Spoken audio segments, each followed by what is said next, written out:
अपन बात करते हैं तो क्या समझते जेनेटिक्स से, क्यों पढ़ रहे हैं जेनेटिक्स, क्या पता चलेगा उससे, बोलो बोलो। हाँ नहीं तो क्या करेंगे जेनेटिक्स पढ़ के, क्या समझ आएगा जेनेटिक्स से? बिल्कुल पता कर सकते हैं रिलेशन, इनहेरिटेंस पता कर सकते हैं, रिलेशन पता कर सकते हैं, है ना? ठीक है। और क्या पता चलेगा, अगर आपको कोई जनरेशनल डिसीज हो, जनरेशनल कैरेक्टर्स हो, है ना, वो सब चीजें आप किससे पता कर सकते हो? आपके जेनेटिक्स से। मतलब कि कैसे कैरेक्टर्स हैं आपके, है ना, और वो नेक्स्ट जनरेशन में जाएंगे तो कैसे जाएंगे, तो क्या होगा, उनका इनहेरिटेंस कैसे होगा, वो सब कैसे पता करेंगे अपन? With the help of genetics. अब जेनेटिक्स की शुरुआत जहां से हुई थी, ठीक है, इसके बारे में सभी ने सुना होगा, है ना? कहाँ से हुई थी जेनेटिक्स की शुरुआत आपकी? एक बहुत रिनाउंड साइंटिस्ट जिनका नाम था ग्रीगर मेंडल, ठीक है, ग्रीगर मेंडल से जेनेटिक्स की शुरुआत हुई थी। तो जो ग्रीगर मेंडल थे ना, वो सबसे पहले फार्मर फैमिली से थे, ठीक है। कौन सी फैमिली से बिलोंग करते थे ग्रीगर मेंडल? आपके फार्मर फैमिली से बिलोंग करते थे, है ना? तो उन्होंने 21 की एज में घर वर छोड़ दिया। घर छोड़ने के बाद में फिर वो चले गए आपके मोन्स्ट्री में, ठीक है। मोन्स्ट्री में जब वो चले गए, मोन्स्ट्री मतलब कि चर्च, ठीक है, तो वहां पे वो मॉन्क बन गए। मॉन्क मतलब साधु, ठीक है। उसके बाद में वहां से उनको नाम मिला ग्रीगर, ठीक है। फिर वो स्टडी करने गए यूनिवर्सिटी ऑफ वियना, वापस आए, वापस मॉन्स्ट्री में आए। मॉन्स्ट्री में आके उन्होंने क्या करा, अपना काम करना स्टार्ट करा। तो उन्होंने ना धीरे धीरे एक्सपेरिमेंट करना स्टार्ट करे। किस पे? काय के एक्सपेरिमेंट स्टार्ट करे उन्होंने? जेनेटिक्स के एक्सपेरिमेंट स्टार्ट करे। और इन एक्सपेरिमेंट्स के बाद वो इवेंचुअली क्या हो गए आपके? फेमस। मतलब उनने जो एक्सपेरिमेंट्स करे, it was the basis of genetics, ठीक है। जब उन्होंने पब्लिश करा, सब करा, तो फर्स्ट टाइम इन 1866 उन्होंने क्या करा था? पब्लिश करा था। तो मेंडल ने, ग्रीगर जोनान मेंडल ने क्या पब्लिश किए थे? उनके रिजल्ट्स पब्लिश किए थे, जिसने किसका फाउंडेशन बनाया? आपके जेनेटिक्स का फाउंडेशन बनाया, ठीक है। जेनेटिक्स का फाउंडेशन कहाँ से आया? आपका ग्रीगर जॉन मेंडल से आया। तो मेंडल ने क्या किया, ऐसे क्या अप्रोचेस यूज करें, है ना, वो हम समझेंगे। तो मेंडल ने सबसे पहले यूज करा ब्लेंडिंग ऑफ इनहेरिटेंस। मतलब उन्होंने देखा कि कोई भी चीज किस तरह से ब्लेंड हो रही है और कैसे आगे जा रही है, ठीक है। फिर यूज कॉमन गार्डन पी। उन्होंने क्या यूज करा as a model organism? Common garden pea, उसको बोलते अपन पाइसम सटाइवम, ठीक है। ये क्वेश्चन आता है कई बार एग्जाम में कि कौन सा पी उन्होंने यूज किया था, तो पाइसम सटाइवम, ठीक है। फिर क्यों यूज करा? क्योंकि वो शॉर्ट जनरेशन टाइम था, है ना। जनरेशन टाइम कैसा था उसका? शॉर्ट था। और इजी क्या कर सकते थे उसको? मैनिपुलेट कर सकते थे, ठीक है। उन्होंने यही क्यों चूज करा? इसका रीजन ये। तीसरी चीज उन्होंने जो ध्यान रखी, वो क्या क्या ध्यान रखा उन्होंने? Pure breed. क्या होता है प्योर ब्रीड? प्योर ब्रीड का मतलब होता है होमोजाइगस, ठीक है। सिंपल सी चीज में अगर आप समझो तो उसको बोलते हैं अपन होमोजाइगस। मतलब जो जीन है उसके दोनों अलील कैसे होने चाहिए? आपके सेम। तो इस तरह के पेरेंट को आप, या ऑर्गेनिज्म को आपको क्या बोलोगे? प्योर ब्रीड बोलोगे, ठीक है। जिसमें कोई मिक्सिंग नहीं हो, ठीक है, ट्रेड की कोई मिक्सिंग नहीं हो। तो एक या एक से ज्यादा ट्रेड के लिए क्या होगा? वो प्योर ब्रीड होगा आपका, है ना। अब क्या कितने कैरेक्टर्स लिए मेंडल ने? तो टोटल 7 कैरेक्टर्स मेंडल ने लिए। इस टेबल को बहुत अच्छे से देखना, इससे बहुत सारे क्वेश्चंस आते हैं, है ना। इवन नेट तक में इसके क्वेश्चंस आते हैं बहुत सारे। तो पहला ट्रेड लिया उन्होंने सीड शेप, ठीक है। पहला ट्रेड क्या लिया उन्होंने? सीड शेप, ठीक है। सीड शेप दो तरह का, या तो राउंड होगा या क्या होगा आपका? रिंकल होगा, ठीक है।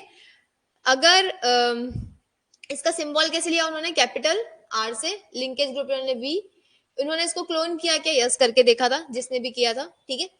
अब इसका काम क्या था? जो सीड शेप था वो कौन सा एंजाइम रेगुलेट कर रहा था? तो स्टार्च ब्रांचिंग एंजाइम 1।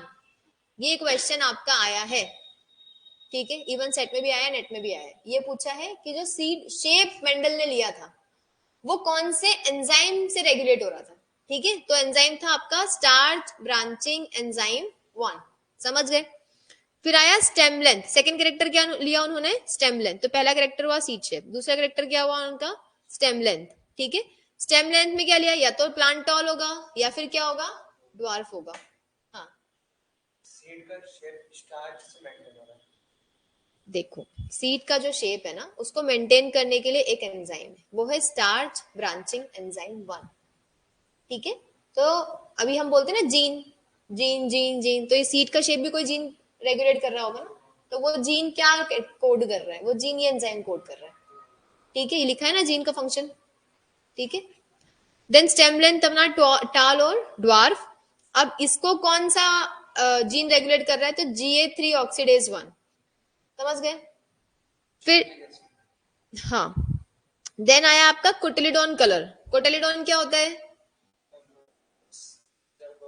जब पहली बार सीड जर्मिनेट होता है तो पहली जो 2 लीव्स होती हैं या पहली लीफ होती है उसको अपन क्या बोलते हैं, कोटिलिडोन बोलते हैं। तो उसका कलर कैसा है, तो या तो येलो होगा या फिर क्या होगा, ग्रीन होगा, ठीक है। तो यहाँ पे लिखे उन्होंने डोमिनेंट कैरेक्टर, यहाँ लिखा उन्होंने रेसेसिव कैरेक्टर, ठीक है। तो हमने बोला कोटिलिडोन का डोमिनेंट कैरेक्टर क्या होगा, येलो, रेसेसिव क्या होगा आपका, ग्रीन होगा। तो इसका जो जीन है वो क्या है, स्टे ग्रीन जीन, समझ गए। फिर जो चौथा कैरेक्टर उन्होंने लिया, फोर्थ कैरेक्टर, वो कहते थे हमारा सीड कोट या फ्लावर कलर, ठीक है, seed coat and flower colour. तो सीड कोट का कलर क्या हो सकता है, पर्पल या व्हाइट, ठीक है, सीड कोट स्लैश आप क्या बोल रहे हो, या फिर फ्लावर कलर, तो पर्पल होगा या फिर व्हाइट होगा, है ना। इसके लिए BHLH ट्रांसक्रिप्शन फैक्टर रिस्पॉन्सिबल है, ठीक है। रिंकल शेप को कनेक्ट करूं, रिंकल ऐसा होगा, राउंड ऐसा होगा, ठीक है। देन पॉड कलर, पॉड मतलब ये जिसके अंदर सीड मिलते हैं ना, उसके ऊपर के उसको क्या बोलते हैं अपन, पॉड बोलते हैं, ठीक है। तो पांचवा कैरेक्टर क्या हो गया आपका, पॉड। तो आप लोगों ने मटर तो देखे है ना, तो मटर का कोड कैसा होता है, जनरली ग्रीन ही होता है, तो ग्रीन कैसा हो गया, डोमिनेंट, और अपोजिट अगर कैसा हो गया आपका, येलो। कौन रिस्पॉन्सिबल है, सिंपल, क्लोरोप्लास्ट का स्ट्रक्चर, है ना, इन pod wall.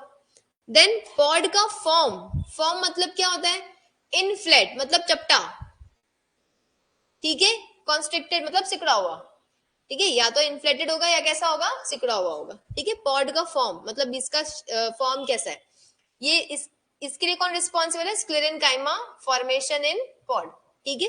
Then position of flower, flower मतलब कि फ्लावर की पोजीशन क्या है, एक्सियल है या टर्मिनल है, ठीक है। एक्सियल मतलब एक्सेस की तरफ, टर्मिनल्स मतलब एंड की तरफ, ठीक है।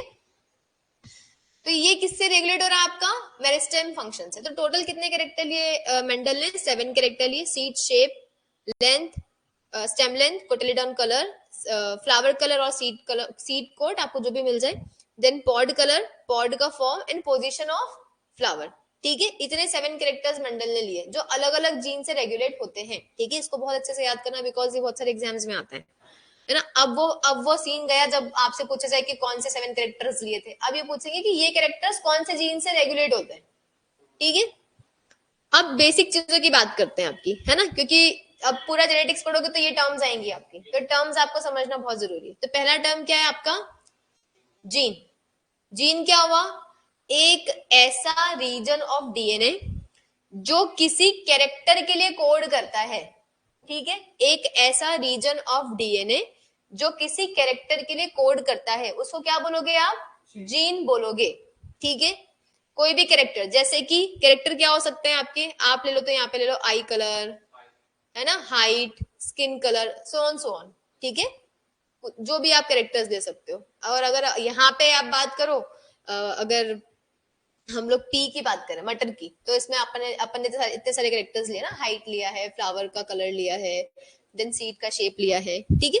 नेक्स्ट क्या हुआ आपका, अलील, ठीक है। तो अलील क्या होता है, वन ऑफ द 2 और more alternate form of gene को क्या बोलते हैं अपन, अलील बोलते हैं। अब ऑल्टरनेट फॉर्म अपन इसको सिंपल तरीके से समझते हैं, मतलब समझो आपने यहाँ पे बात कर दी, जीन किसके लिए क्या बना रहा है, हाइट बना रहा है। अब हाइट में वो टॉल भी हो सकता है ना, टॉल भी हो सकता है ना, या फिर वो शॉर्ट भी हो सकता है।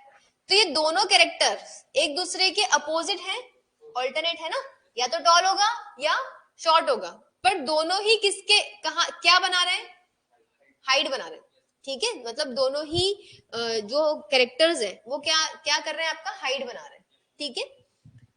तो जीन क्या हो सकते हैं, gene exist in different versions, क्या बोलते हैं इसको अपन, अलील बोलते हैं, ठीक है। अलील जो होते हैं वो अलग अलग क्रोमोसोम्स पे पाए जाते हैं, मतलब आर्म पे, अलग अलग क्रोमोसोम की आर्म पे पाए जाते हैं। देखो अगर यहाँ पे कैपिटल आर है और यहाँ पे स्मॉल आर है, ठीक है, तो दोनों एलील कैसे हो गए, ये अपोजिट अपोजिट हो गए ना। अगर दोनों ही कैपिटल आर दोनों कैसे हो जाते हैं आपके, सेम सेम एलील और डिफरेंट एलील, ठीक है। अपोजिट क्यों बोला, क्योंकि कैपिटल आर कोड कर रहा है आपका राउंड सीड के लिए, स्मॉल कोड कर रहा है आपका रिंकल के लिए, तो दोनों अलग अलग हो गए ना कैरेक्टर्स आपके, है ना, एक रिंकल के लिए कोड कर रहा है, एक राउंड के लिए कोड कर रहा है। तो इसलिए आपने यहाँ पे क्या बोला है, allele is one of two or more alternate form of gene. तो अगर आए ऑल्टरनेट फॉर्म ऑफ जीन को क्या बोलोगे, अलील बोलोगे, ठीक है। देन आया आपका लोकस, हाँ हाँ, तो उसको मल्टीपल एलीलिक बोलेंगे, ठीक है। फिर आया लोकस, लोकस मतलब वो लोकेशन जीन में, मतलब क्रोमोसोम की वो लोकेशन जहां पे जीन प्रेजेंट है, उसको क्या बोलोगे आप, लोकस। जैसे आपका घर, इतनी बड़ी सिटी में आपका घर का एक एड्रेस होगा ना, ठीक है, तो वैसे इतने बड़े क्रोमोसोम में जीन का कोई एड्रेस होगा, उसको बोलते हैं अपन लोकस, ठीक है। तो specific place on a chromosome, ठीक है, ऑक्यूपाइड बाय एन एलील, क्या बोलोगे उसको, लोकस। मतलब पूरे क्रोमोसोम में कहाँ पे है। अब आप अगर यहाँ देखो तो देखो ये है आपका सेंट्रोमियर से दूर, तो टुवर्ड्स द टर्मिनल है ना, एंड की तरफ, तो हमने क्या बोल दिया, ये इसका लोकस हो गया। यहाँ पे फिर यहाँ पे कोई और एलील होगा, यहाँ पे कोई और होगा, अलग अलग जगह पे अलग अलग होंगे, ठीक है। तो हर जीन अलग अलग लोकेशन ऑक्यूपाई करेगा क्रोमोसोम पे, लोकस। एलील अलग अलग होगा ना, अलग अलग लोकस पे अलग अलग एलील होगा, एक एलील पे अलग अलग लोकस हो सकते हैं, अलग अलग लोकस पे अलग अलग एलील होगा। एक एलील पे अलग अलग लोकस कैसे होंगे, लोकस मतलब घर, ठीक है। अब उस घर में तुम रह रहे हो, वो एड्रेस नितिन का नहीं हो सकता क्योंकि उसका घर अलग है, ठीक है, तो उसका लोकस अलग हो गया, तो इस घर में तो तुम्हें मिलोगे ना, दूसरा कैसे मिलेगा। तो इसलिए उस लोकस पे एक अलील, फिर दूसरे लोकस पे दूसरा अलील, तो it is just an address कि ये अलील कहाँ मिल रहा है, पूरे क्रोमोसोम पे ये कहाँ मिल रहा है, दूसरा कहाँ मिल रहा है, ठीक है। फिर होता है आपका जीनोटाइप। जीनोटाइप मतलब क्या होता है कि जो भी ऑर्गेनिज्म जैसा भी दिख रहा है, जैसे तुम दिख रहे हो tall, short, eye colour, hair colour, skin colour, जो भी दिख रहा है, ठीक है ना, तो उसका जो जीनोटाइप है, मतलब उसके जीन का कैरेक्टर्स क्या है, मतलब जीन्स क्या है उसके पास, उसको क्या बोल दोगे आप, जीनोटाइप। फॉर एग्जाम्पल अगर टॉल है तो उसके पास कैपिटल टी है या कैपिटल टी स्मॉल टी है ना, ये क्या कहलाएगा इसका, जीनोटाइप। ये क्या कहलाएगा उसका, जीनोटाइप। जीनोटाइप मतलब कि जेनेटिक कॉन्स्टिट्यूएंट क्या है आपका, वो क्या कहलाएगा आपका, जीनोटाइप। फिर एक टर्म होता है आपका हेट्रोजाइगोट, एक टर्म होता है आपका होमोजाइगोट, ठीक है। उससे पहले अपन बात करते हैं डोमिनेंट और रिसेसिव की, ठीक है। एक एलील है, ये 1 2 ये अलग एलील है, हाँ इसमें एक इस पोजीशन पे एक लोकस है, इस पोजीशन पे दूसरा लोकस है, ऐसा नहीं होगा। हाँ, तो ये है मतलब एक एलील पे दो लोकस हो सकते हैं, फिर वही बात करी, एक एलील पे दो लोकस कैसे होंगे। देखो जो तुम बोल रहे हो कि ये तुम्हारा क्रोमोसोम है, ठीक है, एक एलील ये रहा, एक एलील ये रहा, एलील नहीं, ये लोकस है ना, एलील, चलो ये लोकस है, एलील में इसमें 4 है टोटल। मैं समझी नहीं, मतलब मैं इसको देखो ये लोकस हो गया, ये एक लोकस हो गया, ठीक है, और ये एक लोकस हो गया, लोकस 1 लोकस 2, ठीक है। अब यहाँ पे आपका एक अलील मिल रहा है और यहाँ पे आपका दूसरा अलील मिल रहा है, समझ गए। अब तुम बोल रहे हो कि एक ही अलील पे दो लोकस कैसे होंगे। अच्छा, एक क्रोमोसोम में 2 एलील हो सकते हैं, ये एक क्रोमोसोम ही तो है पूरा, इस पे दो ही तो अलील मिल रहे हैं, इससे तो यही तो है, एक क्रोमोसोम पे दो अलील मिलेंगे ना।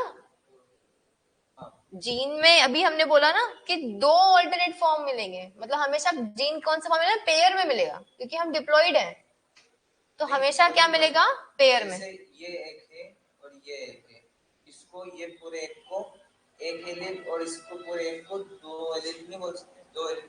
ये तो क्रोमोसोम की आर्म हो गई, हाँ ये तो क्रोमैटिड हो गया, ठीक है, तो इसमें मतलब तुम ये बोल रहे हो, 4 एलील हो गए ना। देखो तुम क्रोमोसोम को समझो कोई सिटी, ठीक है, अब एक सिटी में कितने घर हो सकते हैं, बस, तो वैसे एक क्रोमोसोम पे बहुत सारे अलील हो सकते हैं, समझ गए। पर उतने सारे अलील सब अब इतने घर सारे एक ही जगह पे बने हुए हैं क्या एक सिटी में, कि भाई एक के ऊपर एक सारे बना दिए? नहीं ना, सबकी एक अलग अलग लोकेशन है ना, ये एक एरिया में, एक दूसरे तीसरे। वैसे ही इस क्रोमोसोम पे बहुत सारे एलील है, पर वो हर एलील एक जगह ऑक्यूपाई कर लेगा ना, कि चलो मैं यहाँ पे आऊंगा, 1 ने बोल दिया मैं यहाँ रहूंगा, 2 ने बोला मैं यहाँ रहूंगा, 3 ने बोला मैं यहाँ रहूंगा, 4 ने बोला मैं यहाँ रहूंगा, है ना। तो क्या हुआ, इससे क्या हुआ, लोकस अलग अलग हो गए ना, हर एलील ने अपने अपनी जगह ऑक्यूपाई कर ली, उसी को आप लोकस बोल रहे हो, सिंपल सी बात है, ठीक है। तो आप ये नहीं बोल सकते कि 2-3 एलील के एक लोकस नहीं हो सकते, एक एलील का एक ही लोकस होगा, ठीक है। अगर आपके हेयर कलर है या हीमोग्लोबिन की बात करते हैं, हीमोग्लोबिन कौन से क्रोमोसोम पे मिल रहा था, हीमोग्लोबिन का जीन कौन से क्रोमोसोम पे मिलता है, 11, कौन से क्रोमोसोम नंबर पे मिलता है, 11, ठीक है। तो वो 1 2 3 4 5 पे नहीं मिलेगा, वो कौन से पे मिलेगा, 11 पे ही मिलेगा, है ना। तो उसने अपनी जगह कहाँ ऑक्यूपाई कर ली, 11 पे, समझ गए। तो वो पूरा क्रोमोसोम हीमोग्लोबिन नहीं बना रहा होता है, उस क्रोमोसोम का कोई पार्ट हीमोग्लोबिन का जीन कैरी कर रहा होता है, बाकी क्रोमोसोम पे और भी तो जीन है ना। अगर अगर तुम समझो, तुमने बोल दिया कि एक कैरेक्टर एक क्रोमोसोम से आ गया, तो 22 कैरेक्टर होने चाहिए बॉडी के अंदर, इस हिसाब से तो।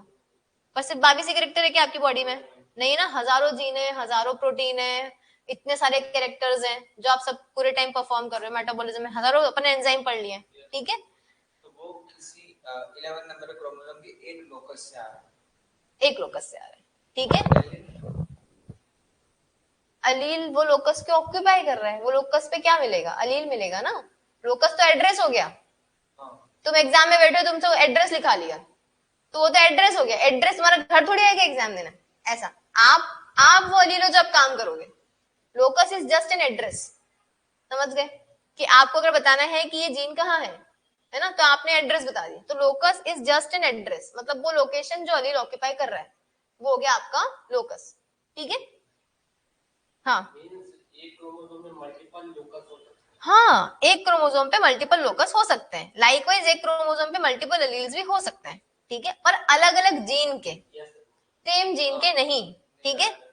हाँ, अब ये याद करते हैं अपन डोमिनेंट और रेसेसिव की, क्या होता है डोमिनेंट, तो फिर रेसेसिव क्या होगा, जिसको सप्रेस किया है, जो एक्सप्रेस नहीं हो पा रहा, नहीं हो पा रहा है, ठीक है। चलो बेसिक टर्म में अगर समझते हैं, तो मान लो आप एक पॉपुलेशन में हो, है ना, तो डोमिनेंट वो कैरेक्टर होता है जो मैक्सिमम पॉपुलेशन एक्सप्रेस करती है, ठीक है। अब इन जनरल अपन बात करते हैं, तो इंडियंस में मैक्सिमम पॉपुलेशन का स्किन कलर होता है डस्की, मतलब somewhere not very bright not very dark, कैसा होता है, इन बिटवीन समवेयर, व्हीट जिसको बोलते हैं व्हीट, गेहूं का कलर, है ना। तो वो कैसा कैरेक्टर हो गया आपका, डोमिनेंट। अब उसके अपोजिट ले लो, तो इंडियन पॉपुलेशन एकदम ब्राइट कलर, एकदम व्हाइट कलर की होती है क्या, बहुत ज्यादा नहीं होती, तो वो कैरेक्टर कैसा हो गया कंपेरेटिवली आपका, रेसेसिव। तो रेसेसिव वो कैरेक्टर होता है जो सबसे कम अमाउंट में एक्सप्रेस हो, वो हो गया रेसेसिव। जो सबसे ज्यादा अमाउंट में एक्सप्रेस हो, उसको क्या बोलते हैं अपन, डोमिनेंट, ठीक है। तो बिल्कुल एक तो कंडीशन ही हो गई, दूसरी कंडीशन ये हो गई कि जब भी डोमिनेंट एक्सप्रेस होगा, तो किसको एक्सप्रेस नहीं होने देगा, रेसेसिव को एक्सप्रेस नहीं होने देगा। तो डोमिनेंट को हमेशा कैसे एक्सप्रेस करते हैं अपन, कैपिटल लेटर में, ठीक है। और रेसेसिव को कैसे एक्सप्रेस करते हैं हमेशा अपन, स्मॉल लेटर में, ठीक है। इसको बिल्कुल रट डालना, क्योंकि इसी से आप क्वेश्चंस बना पाओगे। जैसे इसको कैपिटल डी लिखा, तो रेसेसिव की कंडीशन में क्या लिखेंगे, इसको अपन स्मॉल डी, ठीक है ना। अब डोमिनेंट कैरेक्टर्स होमोजाइगस, इसको अगर दोनों सेम अलील होते हैं, तो इस कंडीशन को क्या बोलते हैं अपन, होमोजाइगस, ठीक है। ये रहा होमोजाइगस, तो अगर दोनों सेम है ना, तो क्या बोलोगे इसको आप, होमोजाइगस। और अगर एक सेम है और दूसरा डिफरेंट है एलील, तो क्या बोलोगे इसको आप, हेट्रोजाइगस। समझ गए, हेट्रो समझ गए, होमो हेट्रो समझ गए, है ना। तो होमो मतलब क्या हुआ, जब दोनों एलील कैसे हैं आपके, सेम, और जब अलग अलग है तो क्या बोलेंगे इसको अपन, हेट्रो, ठीक है। तो जो डोमिनेंट कैरेक्टर है वो होमोजाइगस कंडीशन में भी एक्सप्रेस होगा और हेट्रोजाइगस कंडीशन में भी एक्सप्रेस होगा, ठीक है। जो डोमिनेंट कैरेक्टर है वो होमोजाइगस में भी एक्सप्रेस होगा और हेट्रोजाइगस में भी एक्सप्रेस होगा, जबकि रेसेसिव कैरेक्टर सिर्फ और सिर्फ कब कब एक्सप्रेस हो सकता है, रेसेसिव कंडीशन क्या होती है? तो क्या बोलेंगे उसको अपन? होमोजाइगस। ठीक है, रेसेसिव कब एक्सप्रेस हो सकता है? जब कैसी सिचुएशन हो? ऑलवेज होमोजाइगस सिचुएशन हो, तभी आपका रेसेसिव एक्सप्रेस होगा। ठीक है ना? तो ये यहीं से आता है आपका होमोजाइगस और हेट्रोजाइगस। ठीक है, तो होमोजाइगस मतलब an individual possessing two different, sorry hetero मतलब टू डिफरेंट एलील, एक ही लोकस पे दो अलग अलग एलील हो, तो क्या बोलोगे उसको? हेट्रो। ये रहा इसका एग्जांपल हेट्रोजाइगस का। ठीक है, इसको देखो यहाँ पे, ये एक ही लोकस है, इस पे एक कैपिटल और एक स्मॉल है, तो ये क्या, ये कौन सी सिचुएशन हो गई आपकी? Heterozygous condition. ठीक है, और होमो में क्या हो जाएगा? अगर ये भी कैपिटल होता, ये भी कैपिटल होता, तो ये सिचुएशन कैसी हो जाती है आपकी? होमोजाइगस सिचुएशन हो जाती। ठीक है, ये भी दोनों कैपिटल हो जाते, तो अब यहाँ पे क्योंकि एक स्मॉल है, तो फिर ये सिचुएशन कैसी हो गई आपकी? हेट्रोजाइगस। ठीक है, ये क्रोमोसोम आपस में क्या कहलाते हैं आपके? Homologous chromosome. ठीक है, होमोलोगस क्रोमोसोम। ठीक है, चलो लास्ट में कैरेक्टर आता है आपका फिनोटाइप। क्या होता है phenotype? Chromosome homologous gene heterologous. Gene के एलील हेट्रोजाइगस एंड लोगस अलग अलग चीज होती है। ठीक है, क्रोमोसोम होमोलोगस ही होते हैं, है ना? और जीन के टर्म में बात करते हैं हम होमोजाइगस हेट्रोजाइगस। ठीक है, फिनोटाइपिक कैरेक्टर जो आप देख सकते हो, हाइट दिख रही है आपको, है ना? हेयर कलर दिख रहा है आपको, स्किन कलर दिख रहा है आपको। ठीक है, तो वो जो भी कैरेक्टर जो अपीयरेंस जो अपीयर हो, है ना, जो दिख जाए आपको, वो सारे कैरेक्टर्स को क्या बोलते हो आप? फिनोटाइपिक कैरेक्टर्स बोलते हो। ठीक है, अब कैरेक्टर या कैरेक्टरिस्टिक्स क्या होता है? तो कुछ भी, कोई भी, जो भी आपका फीचर है, जो भी एक्सप्रेस हो रहा है ना, जो दिख रहा है, उसको क्या बोल दिया आपने? कैरेक्टर्स बोल दिया। जो फीचर, जो एट्रीब्यूट जीन बना रहा है, उसको आपने क्या बोल दिया? कैरेक्टर्स। तो टर्म समझ गए? टर्म हुआ अपना जीन। ठीक है, जीन क्या हुआ? डीएनए का वो पार्ट जो कैरेक्टर्स बनाएगा। अलील क्या हुआ? जीन के वो पार्ट जो एक दूसरे के अपोजिट भी हो सकते हैं, सेम भी हो सकते हैं। ठीक है, लोकस वो जगह जो एलील ऑक्यूपाई करेगा।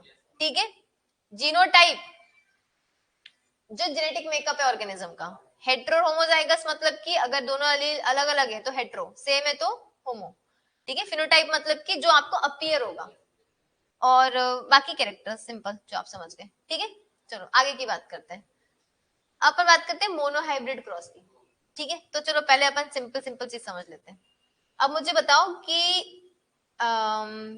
एक एक हॉर्स है, ठीक है, उसके अंदर ब्राउन कलर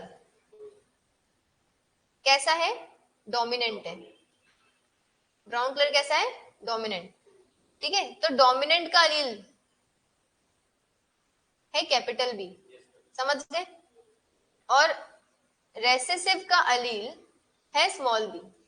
स्मॉल बी बनाएगा व्हाइट कलर और कैपिटल बी बनाएगा ब्राउन कलर, है ना? तो अगर आपको तीन कैरेक्टर्स मिलते हैं ऐसे, capital B capital B, capital B small B और स्मॉल बी स्मॉल बी, है ना? तो बताओ तीनों में से ब्राउन कलर किस किस में बनेगा? 1, 2 और 3। 1, 2 में क्या बनेगा? ब्राउन। क्यों? क्योंकि ब्राउन कैसा कैरेक्टर है आपका? ठीक है, और स्मॉल बी में क्या बनेगा आपका? हाँ, ठीक है, व्हाइट कैरेक्टर बनेगा। समझ गए? चलो अब अपन किसकी बात करते हैं? तो मेंडल ने सबसे पहला क्रॉस क्या दिया था आपका? Monohybrid cross. ठीक है, सबसे पहला क्रॉस क्या दिया था मेंडल ने आपका? मोनोहाइब्रिड क्रॉस दिया था। तो मोनोहाइब्रिड क्रॉस को सबसे पहले समझना पड़ेगा, क्या क्या चीजें होती पहले वो समझते हैं मोनोहाइब्रिड क्रॉस के अंदर, है ना? अभी मोनोहाइब्रिड मतलब क्या होता है? जी, ठीक है, मोनोहाइब्रिड क्रॉस का मतलब होता है, मोनो मतलब सिंगल, ठीक है, सिंगल कैरेक्टर को लेकर क्रॉस करो। ठीक है, तो आप इस तरह के क्रॉस को क्या बोलोगे? मोनोहाइब्रिड क्रॉस बोलोगे। ठीक है, जब आप सिंगल कैरेक्टर को लेकर क्रॉस करोगे तो क्या बोलोगे? उसको मोनोहाइब्रिड क्रॉस बोलोगे। ठीक है, सबसे पहले मोनोहाइब्रिड क्रॉस में क्या चाहिए आपको? पेरेंट। क्या चाहिए सबसे पहले? पेरेंट। और पेरेंट कैसा चाहिए? होमोजाइगस चाहिए कि हेट्रोजाइगस चाहिए? अगर मेंडल के हिसाब से बात करेंगे तो होमोजाइगस चाहिए कि हेट्रोजाइगस चाहिए? पेरेंट होमो ही चाहिए ना, क्योंकि उन्होंने कैसा ब्रीड लिया था? और प्योर कौन सा ब्रीड होता है? होमोजाइगस। ठीक है, ये हो गया। अब पेरेंट के बाद तो समझ लो कैपिटल पी और स्मॉल पी, ठीक है, ये आपने कैरेक्टर्स दे दिए, है ना। अब क्या होगा, नेक्स्ट स्टेप क्या होगी, गैमेट का फॉर्मेशन। पेरेंट दे लिया, अब क्या बनेगा, बहुत सारे क्रॉस लगा के, वो टेस्ट क्रॉस वगैरह आएंगे अभी आगे, ठीक है। तो ये कैसे पेरेंट हो गया अभी आपकी प्योर। अब नेक्स्ट स्टेप क्या होगी इसकी, किसका फॉर्मेशन करेंगे, किसका फॉर्मेशन करेंगे, गैमेट का, ठीक है, गैमेट का करेंगे। मतलब ये कौन सी सिचुएशन, डिप्लॉइड से कौन सी सिचुएशन में आ जाओगे, हैप्लॉइड। तो बताओ कितने तरह के गैमेट बनेंगे इस पेरेंट से, एक तरह का, विच इज कैपिटल पी। इससे एक तरह का स्मॉल पी, ठीक है। क्यों हो जाएगा ये, कैसे लिख, ये स्मॉल पी, ठीक है, ये स्मॉल पी। तो इससे बनेगा कैपिटल पी, इससे बनेगा स्मॉल पी। अब कौन सी जनरेशन आएगी, F1, है ना, फर्स्ट जनरेशन, इसको बोलते हैं फर्स्ट जनरेशन को क्या बोलते हैं, F मतलब ऑफस्प्रिंग तो हो गई, फिलायल, हाँ ठीक है, फिलायल मतलब ऑफस्प्रिंग। तो पेरेंट मेंडल ने F का टर्म यूज करा, तो इन दोनों का क्या होगा, फ्यूजन, तो बनेगा कैपिटल पी और स्मॉल पी, ठीक है, बन गया। अब इसका होगा सेल्फ क्रॉस, सेल्फ मतलब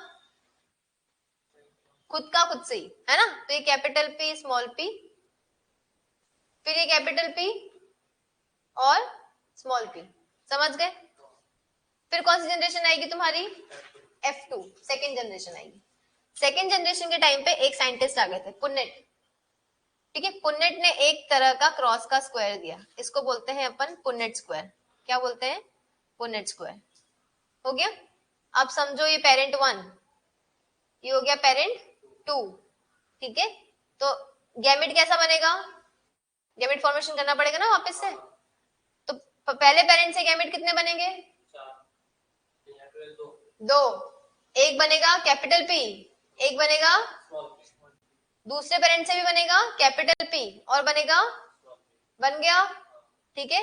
अब इस ब्लॉक को फिल करो, तो ऑफस्प्रिंग क्या क्या बन सकते हैं, capital P capital P, capital P small P, फिर कैपिटल पी स्मॉल पी और स्मॉल पी, ठीक है, हो गया। क्रॉस लगाना आ गया, है ना, बस यही बेसिक्स है क्रॉस का, सारा के सारा यही होता है ना। अब इसको अपन जीनोटाइप फिनोटाइप से समझते हैं। अब इसमें आखिर में क्या निकलेगा आपका, जीनोटाइप, रेशो, और क्या निकलेगा आपका, फिनोटाइप का रेशो, ठीक है। अब जीनोटाइप की अगर अपन बात करें तो 3 डोमिनेंट है, तो मैंने बताया नहीं कि ये होगा क्या। तो लेट्स से पी अपन ने बोल दिया पर्पल कलर, है ना, स्मॉल पी अपन ने बोल दिया व्हाइट कलर। तो 3 आपके पर्पल कलर की जो भी चीज बन रही है, फ्लावर समझ लिया, ठीक है। तो ये हेटेरोजाइगस भी पर्पल होगा, ये भी, और ये कैसा होगा, हो गया। तो पहले अपन जीनोटाइप की बात करते हैं। तो एक डोमिनेंट है, तो अपन ने लिख दिया 1, ठीक है, अपन ने क्या लिख दिया 1।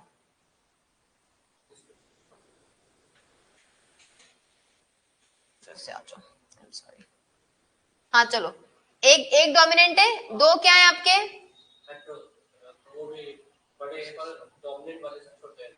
बड़े प्रोडोमिनेंट छोटे क्या होता है, एक डोमिनेंट है कैपिटल पी कैपिटल जीनोटाइप में, 2 कैसे आपके हेटेरोजाइगस, कैपिटल पी और हेटेरोजाइगस, डोमिनेंट, जस्ट हेटेरोजाइगस, है ना। और एक हो गया आपका स्मॉल पी मतलब होमोजाइगस रेसेसिव, है ना, ये हो गया 1। तो जीनोटाइपिक रेशियो हो गया 1:2, 2:1, समझ गए, 1:2, 2:1, है ना, समझ गए इतना। फिनोटाइपिक रेशियो क्या निकलेगा, 3 आपके पर्पल, मतलब जो दिख रहे हैं, अपने को जीन से क्या लेना देना, जो दिख रहा है वो, तो 3 आपके बने पर्पल और एक बना आपका, समझ गए, क्लियर हो इस पॉइंट पे, है ना। अच्छे से समझ लेना, क्योंकि अब सारे कैलकुलेशन बस इसी पे ही होते हैं, सारे के सारे कैलकुलेशन किस पे होगा, जीनोटाइप फिनोटाइप पे। ठीक है, देखो तो अपने जीनोटाइप बोला, ये हो गया डोमिनेंट, इसको अपन ने बोल दिया कितना रेशियो होगा 1, ये हो गया हेट्रोजाइगस कितना होगा 2, और रेसेसिव भी कितना होगा आपका 1। समझ गए? टोटल कितने प्रोजेनी बने, 4। ठीक है, तो इसको लिखेंगे 1 बाय, इसको लिखेंगे 2 बाय, इसको लिखेंगे 1 बाय। समझ गए? मेंडल ने रेशियो निकाला 1:2:1 जीनोटाइप, फिनोटाइप निकाला 3:1। अब प्रोबेबिलिटी की बात आ जाए अगर, है ना, तो डोमिनेंट कितना मिल रहा है जीनोटाइप में 1:4, हेट्रोजाइगोट कितना मिल रहा है, और होमोजाइगस कितना मिल रहा है। ठीक है, अब यही फिनोटाइप की बात कर लो, डोमिनेंट फिनोटाइप कितना मिल रहा है, पर्पल कितने बने 3, तो 3:4, और रेसेसिव कितना मिल रहा है 1/4। ठीक है, समझ गए? व्हाइट कितना मिल रहा है 1/4।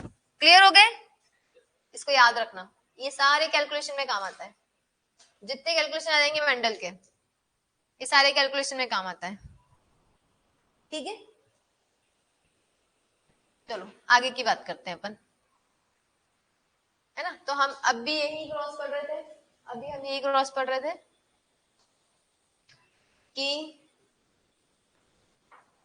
मोनोहाइब्रिड क्रॉस में, अब देखो इसके अंदर है P1 हो गया तुम्हारा पेरेंट, P1 क्या हो गया पेरेंट। ठीक है, F1 जनरेशन होगी फिलाइल, फर्स्ट फिलाइल, मतलब बच्चे, बच्चों वाली जनरेशन। ठीक है,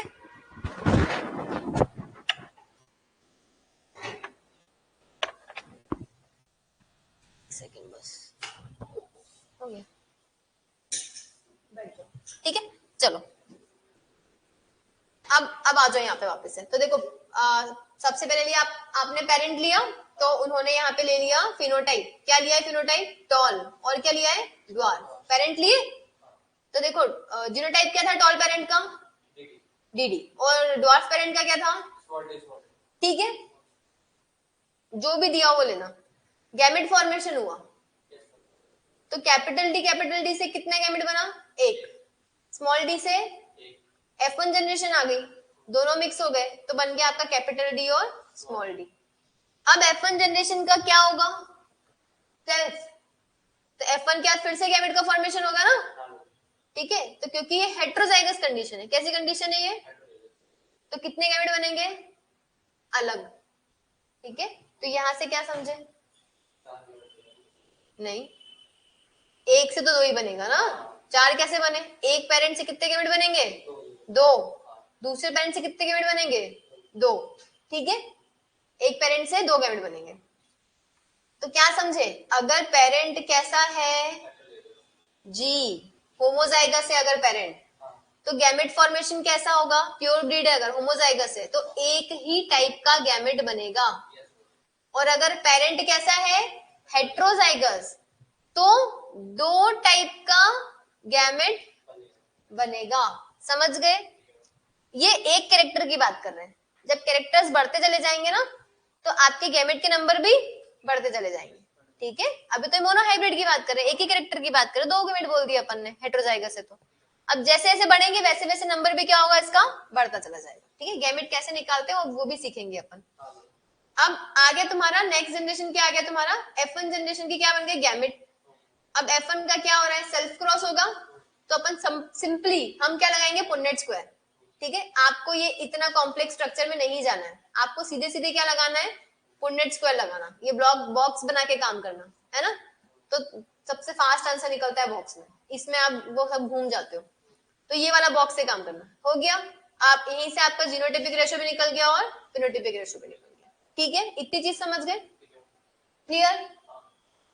चलो अब बात करते हैं अपन गैमेट फॉर्मेशन की, है ना। अब बात करेंगे किसकी अपन, गैमेट की। गैमेट का फॉर्मूला होता है 2 की पावर n। ठीक है, n मतलब होता है n equals to number of heterozygote. ठीक है, तो अगर मैं आपको ऐसा बोलूं कि ये आपका पेरेंट है P1, ठीक है, P1 पेरेंट का जीनोटाइप है कैपिटल डी, ठीक है। पेरेंट है आपका P2, capital D small D. कितने गैमेट बनेंगे किससे बताओ? फर्स्ट वाले में 1 बनेगा, है ना। 2 की पावर एक भी हेटेरोजाइगोट नहीं तो 0, मतलब इक्वल टू 1। यहाँ के कितने हेटेरोजाइगोट है? एक ही हेटेरोजाइगोट है ना, तो 1 इज इक्वल टू कितने गैमेट बनेंगे तुम्हारे? 2। हो गया। अब मैंने आपको बोला कि अगर मैं P1 पेरेंट को P2 पेरेंट के साथ में क्रॉस करवा दूं, क्या करूं? P1 पेरेंट को P2 के साथ में क्रॉस करूं, तो नंबर ऑफ ऑफस्प्रिंग कितने होंगे? कैसे बताओगे? क्रॉस करने में तो बहुत टाइम लग जाएगा।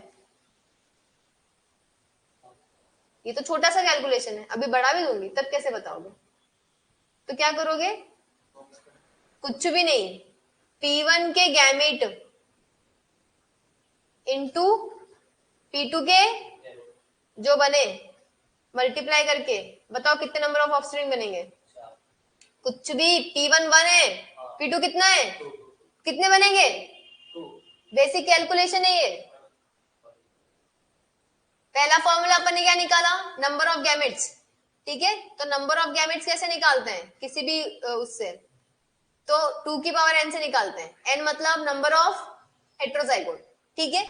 P1 पेरेंट अगर कैपिटल डी कैपिटल है, P2 मैंने दिया आपको हेटेरोजाइगस, और इसको आपको क्रॉस करना रहेगा, तो क्या करोगे? नंबर ऑफ ऑफस्प्रिंग, है ना, निकालने को अगर बोल दिया आपको, गैमेट निकालने की बजाय बोल दे सीधे नंबर ऑफ ऑफस्प्रिंग निकाल दो, तो पहले क्या करोगे आप? P1 का गैमेट निकालोगे, उसका कितना आ गया? 1। P2 का कितना आ गया? 2। दोनों को मल्टीप्लाई कर दोगे तो कितने ऑफस्प्रिंग बन गए आपके, है ना। समझ गए? चलो क्वेश्चन लो फटाफट से, है ना, ये आपका क्वेश्चन।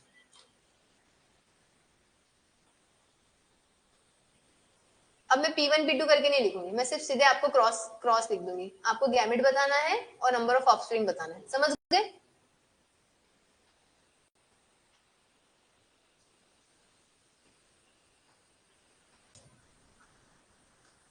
समझ गए? इसमें आपको निकालना है number of gamete and number of offspring. निकालो।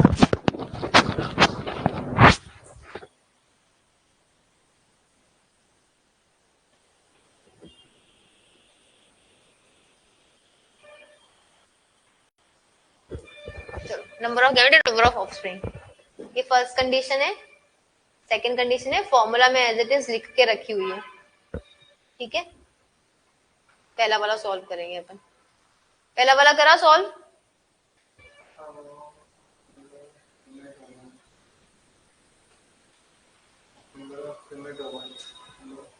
चलो, यहाँ पे नंबर ऑफ गैमेट कितने बनेंगे?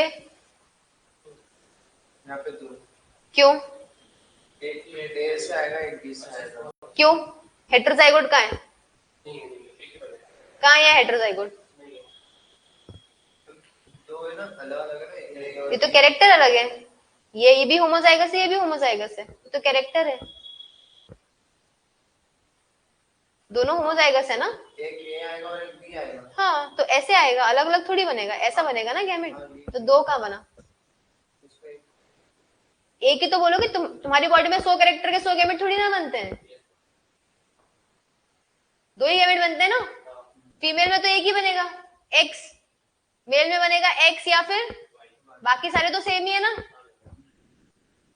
तो हेटेरोजाइगोट है क्या ये? नहीं। तो कितने गैमेट बनेंगे? 1, क्योंकि ये भी होमोजाइगस और ये भी होमोजाइगस, ठीक है। ये क्या है? होमोजाइगस। ये क्या है? कितने नंबर ऑफ हेटेरोजाइगोट हो गए? 1, तो 2 की पावर 1 कितना हो गया? 2। कितने, अब नंबर ऑफ ऑफस्प्रिंग कितने हो गए यहाँ पे? 1 इंटू 2 कितने हो गए ऑफस्प्रिंग? 2। खत्म। अब इसको निकालो। इसकी पावर 2 की पावर 1 होगी ना, ये 2 की पावर 1। इसकी वाली। एक मिनट, इसमें नंबर ऑफ होमोजाइगस कितने हैं? अरे हेट्रोजाइगोट कितने हैं? हेट्रोजाइगोट कहाँ है इसमें? इसमें हेट्रोजाइगोट कहाँ है? मैं इसकी बात कर रही हूँ। इसमें हेट्रोजाइगोट कहाँ है? नहीं है। तो 2 की पावर क्या हो जाएगा? 0। तो कितना हो गया? ठीक है, अभी यहाँ पे यही सिखाया ना, ये ऊपर वाले में। ठीक है, इसको देखो अच्छे से। अब हाँ, क्यों होंगे 2? पावर ऑफ एनीथिंग का 0, 1000 का पावर भी 0 लगा दोगे ना तो 1 ही आएगा। यूनिवर्सल लॉ ये मैथ्स का। मैं ये नहीं सिखाऊंगी, मैथ्स तो आना पड़ेगा, प्लस माइनस डिवाइड कैलकुलेशन। इतना बेसिक मैथ्स थोड़ी ना चलेगा। चलो, है ना। तो किसी की भी पावर 0 लगा दोगे ना, अगर आपको कहीं भी किसी की भी पावर 0 दे दी तो उसका आंसर 1 ही आएगा। चाहे 1,00,000 की पावर 0 लगा दोगे तो भी आंसर 1 ही आएगा। ठीक है, चलो। तो कितना आंसर आया? इससे कितने गैमेट बने? 1। इससे कितने बने? 2। मल्टीप्लाई कर दोगे तो क्या निकल जाएगा? Number of offspring. अब इसमें निकाल के दे दो जल्दी से, इसमें भी निकाल दो जल्दी से। इसमें कितने हेट्रोजाइगोट है? हाँ, कितने आ रहे हैं अभिषेक? इसमें कितने हेट्रोजाइगोट है? हाँ, इसमें 2। तो 2 की पावर क्या लिखूं मैं? तो गैमेट कितने बनेंगे? 4 इंटू। अब इसमें कितने हेट्रोजाइगोट है? 0। 2 की पावर 0, तो गैमेट कितना हो गया? 1। अब ऑफस्प्रिंग कितना बनेगा? 4 इंटू 1 कितने हो गए? समझ गए? मतलब अब कितना ही बड़ा आपको कैलकुलेशन दे दें, आप नंबर ऑफ ऑफस्प्रिंग निकाल सकते हो। नंबर ऑफ ऑफस्प्रिंग निकाल सकते हो ना। अभी आसान हो गया ना निकालना। ठीक है, अब मैं दूं एक थोड़ा सा बड़ा कैलकुलेशन, उसको करके देखो, है ना। तो तुमको बिल्कुल क्लियर हो जाएगा। तो वो जो बड़े बड़े जेनेटिक्स के क्वेश्चन से डर लगता है ना, वो सब खत्म हो जाएगा। कुछ नहीं, यही आता है बस, इसके अलावा कुछ नहीं आता है। एक क्वेश्चन और लो। ठीक है, ये लो क्वेश्चन।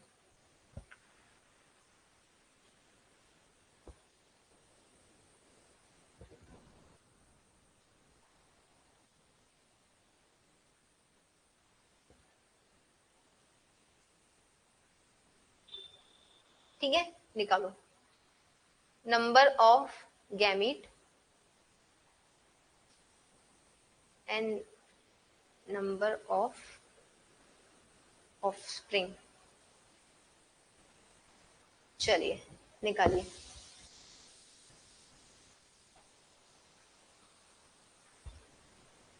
है ना, 2 की पावर n। ठीक है,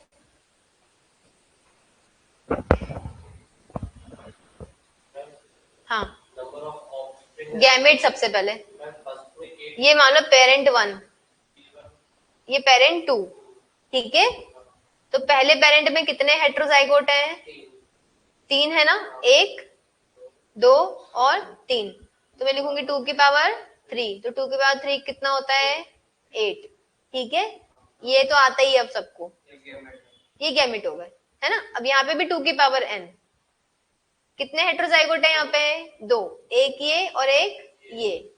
तो 2 की पावर कितना लिख दूंगी मैं? 2। तो कितना आ जाएगा? 4। तो पहले पेरेंट ने कितने गैमेट बनाए? दूसरे ने कितने बनाए?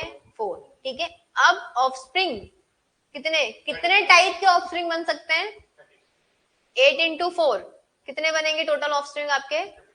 32। ठीक है, तो कितने हो गए? 32। समझ गए? कितने ऑफस्प्रिंग बनेंगे? 8 तरह के गैमेट बने ना पहले से, 4 दूसरे ने बनाए। अब इनके कॉम्बिनेशन से आएंगे, इतने टाइप के ऑफस्प्रिंग बनेंगे टोटल। हाँ, इतने कॉम्बिनेशन मिल सकते हैं आपको, ये कॉम्बिनेशन है।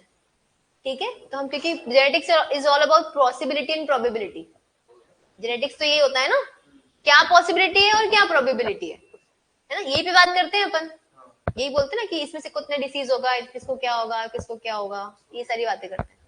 आगे नंबर ऑफ गैमेट निकालना, जीनोटाइप फिनोटाइप समझ गए, रेशियो समझ गए, है ना। और हम क्या समझ गए यहाँ से? नंबर ऑफ ऑफस्प्रिंग कैसे निकाल सकते हैं। सारे फॉर्मूले क्लियर है, इसमें कुछ भी टफ था नहीं, बेसिक सिंपल मल्टीप्लीकेशन है बस। सिंपल मल्टीप्लीकेशन से ज्यादा कुछ नहीं है, और प्रेजेंस ऑफ माइंड, है ना। क्वेश्चन समझना पड़ेगा। अब देखो, जो पहला क्रॉस लगाया था मेंडल ने, क्या लगाया था? पहला क्रॉस क्या था? मोनोहाइब्रिड क्रॉस, है ना। मोनोहाइब्रिड लगाया था ना, उससे उन्होंने 3 पोस्टुलेट दिए। कितने पोस्टुलेट दिए उससे उन्होंने? 3 पोस्टुलेट्स दिए, ठीक है। उन्होंने बोला यूनिट फैक्टर्स इन पेयर, मतलब जो फैक्टर्स होते हैं वो काय में होते हैं? आपके पेयर्स में। मतलब वो सिंगल काम नहीं करेंगे, वो पेयर्स में काम करेंगे, ठीक है। तो वो कैसे मिलेंगे? आपके पेयर में मिलेंगे। इसी को आप क्या बोल रहे थे? ये बोल रहे थे ना, अलील बोल रहे थे, अलील्स, ठीक है, अलील्स। अब ये अलील्स जो है वो डोमिनेंट भी हो सकते हैं और रेसेसिव भी हो सकते हैं। तो यहां से उन्होंने दिया लॉ ऑफ डोमिनेंस, समझ गए? यहां से उन्होंने क्या दिया? Law of dominance. कैसे दिया उन्होंने लॉ ऑफ डोमिनेंस? जब उन्होंने प्योर ब्रीड लिया, प्योर ब्रीड लिया था ना उन्होंने लिया टॉल, फिर लिया ड्वार्फ। तो उन्होंने देखा कि F1 जनरेशन जब आई तो सिर्फ और सिर्फ क्या बना? All toll. तो उन्होंने क्या सोचा? ड्वार्फ कहां चला गया? सोचा होगा ना, भाई मैं तो 2 कैरेक्टर से चालू किया था पर मुझे तो एक ही कैरेक्टर मिला, तो फिर ड्वार्फ कहां चला गया? तो उन्होंने क्या कंक्लूड करा? मतलब टॉल कैसा कैरेक्टर हो सकता है? And hence he has discovered law of dominance, ठीक है। यहां से उन्होंने निकाला लॉ ऑफ डोमिनेंस, और उन्होंने फिर वहां पे सेल्फ क्रॉस करके वापस निकाला कि अच्छा सेल्फ क्रॉस किया तो वापस से रेसेसिव कैरेक्टर मिल गया ना उनको, मिला ना, नहीं तो नहीं मिलता। तो रेसेसिव कैरेक्टर मिला, मतलब सारे जो जीन है वो अपने अपने हिसाब से सेग्रीगेट हो रहे हैं, अलील्स डिपेंडेंट। जब गैमेट बन रहा है तो ऐसा तो नहीं है ना कि जब हेटेरोजाइगस होगा कैपिटल डी स्मॉल डी तो सारे गैमेट कैपिटल डी बन जाएंगे, ऐसा हो रहा था क्या? है ना, आपके कैपिटल डी भी उतने ही बन रहे हैं जितने की, मतलब दोनों की पॉसिबिलिटी कितनी है? 50% 50%। ऐसा नहीं है ना कि भाई 100% ये बनेगा या 80% ये बनेगा, 90% या 10% ये बनेगा, ऐसा है क्या? नहीं, मतलब कि जो भी गैमेट के अंदर अलील है उसके सेग्रीगेट होने की पॉसिबिलिटी कितनी है? इक्वल। यहां से आया लॉ ऑफ जी। तो कितने लॉ दिए मेंडल ने मोनोहाइब्रिड क्रॉस में? सबसे पहले 2 लॉ दिए, एक दिया लॉ ऑफ डोमिनेंस, एक दिया लॉ ऑफ सेग्रीगेशन, ठीक है। लॉ ऑफ डोमिनेंस बोलता है कि एक कैरेक्टर डोमिनेंट होगा, एक कैरेक्टर, ठीक है, जो डोमिनेंट होगा वो ज्यादा एक्सप्रेस करेगा।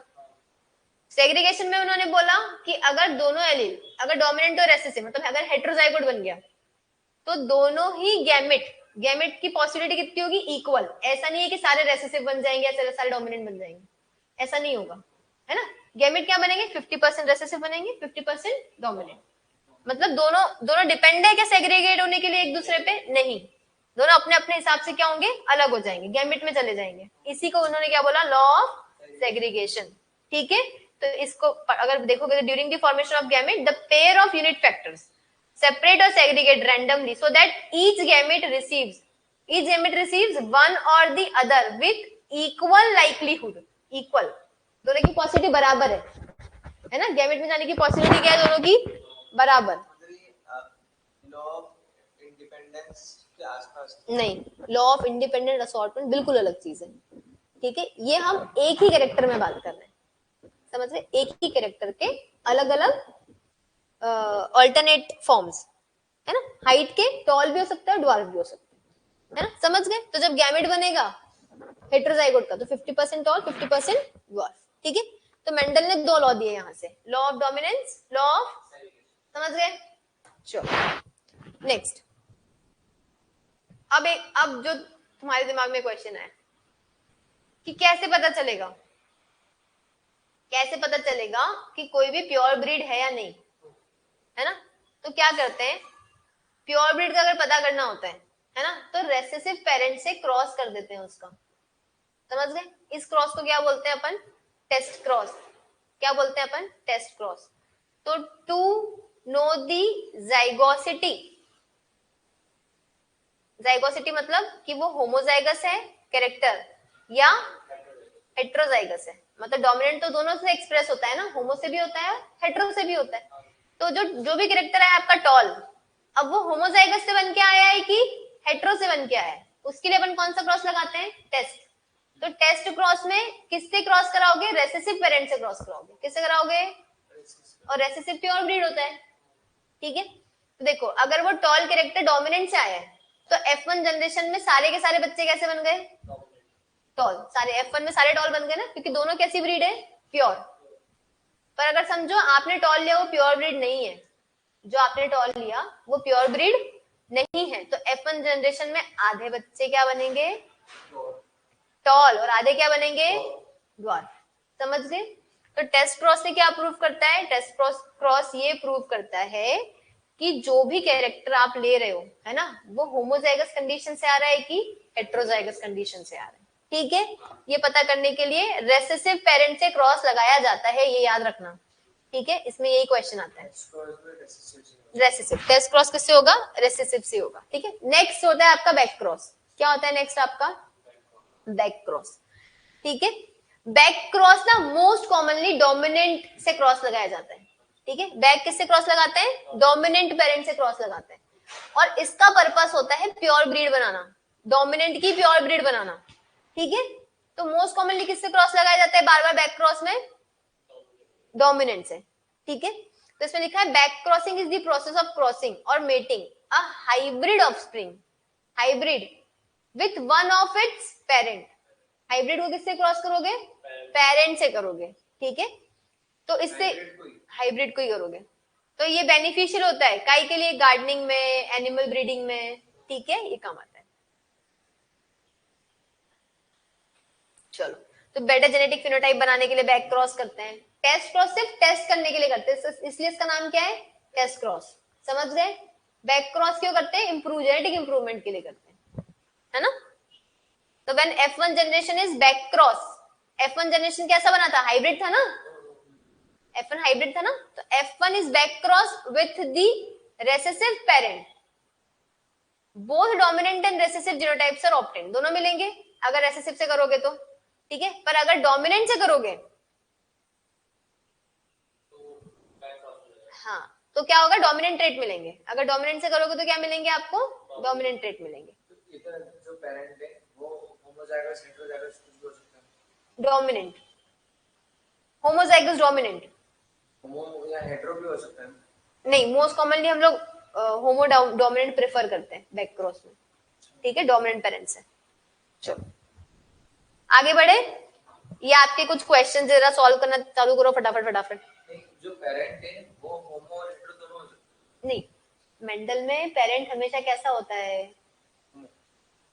प्योर ब्रीड होता है ना, होमो ही होगा, ठीक है। The genotypic ratio of monohybrid cross is,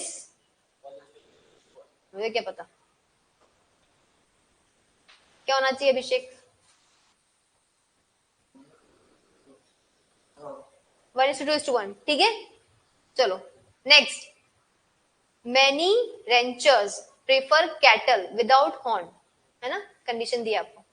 the presence और absence of horn is genetically determined, है ना, आप हॉर्न है कि नहीं पता लगा सकते हो।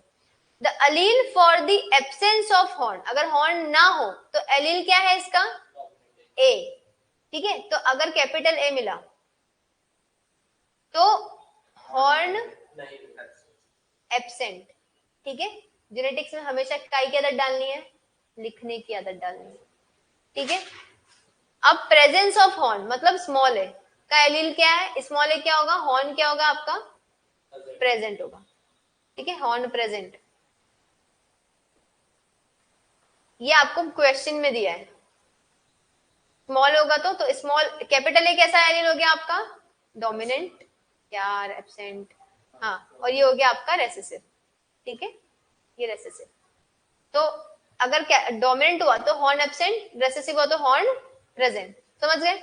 अब देखो, a male with horn, a male with horn, तो सबसे पहले लिखो मेल, हॉर्न है मतलब होमोजाइगस,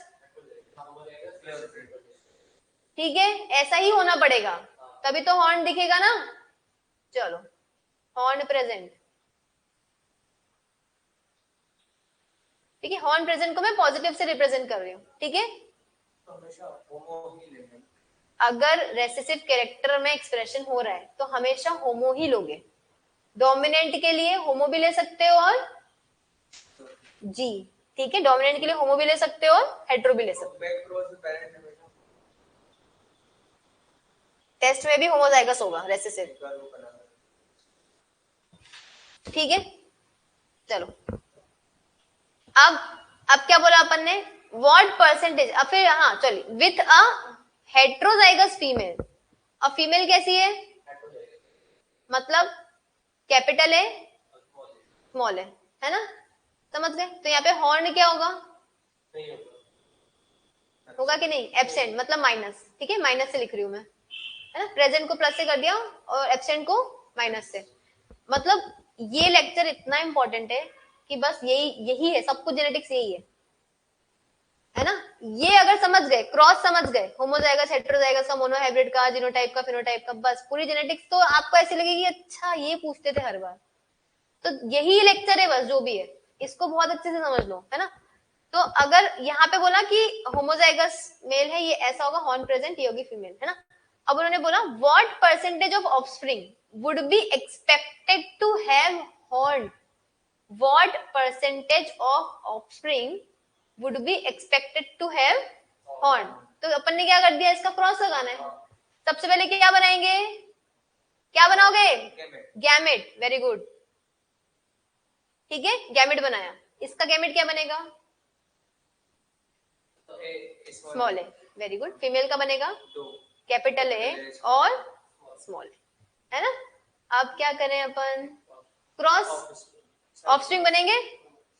चलो अपन हमेशा मैंने क्या समझा है, ब्लॉक ही बनाना है, कुछ भी हो जाए क्या बनाओगे, ब्लॉक, ठीक है, कुछ भी हो जाए ब्लॉक बनाओ, एरो एरो करके कुछ भी वो मत करो। एक एरा और मेल का हो गया स्मॉल है, हो गया, तो बनेगा कैपिटल है स्मॉल है, और कितने बच्चे बने टोटल, दो बने ना, मतलब 50% बच्चों के पास हॉर्न होगा क्या, 50% के पास हॉर्न नहीं होगा, और 50% के पास में हॉर्न, तो बस आंसर बता दो क्या है, सिंपल। तो ये कॉम्प्लिकेटेड था क्या, कर सकते हो ना ऐसे question attempt. Genetics is all about आप क्वेश्चन को कैसा समझ पा रहे हो, हाँ, all about understanding.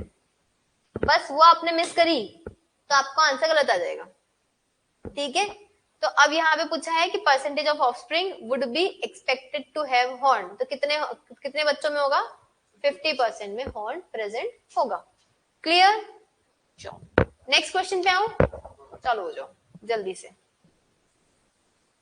Suppose a trait is controlled by a gene that has one dominant allele, ठीक है, and one recessive allele, ठीक है, one dominant and one recessive। dominant allele क्या है, कैपिटल G, recessive allele क्या है, small g। Which of the following cross would be expected to produce the greatest variety of genotype among the offspring? कौन सा cross लगाओगे कि greatest variety of genotype मिले, तो बताओ कौन सा क्रॉस लगाओगे। एक ऑप्शन आ रहा है सी, नितिन बोल रहा है सी,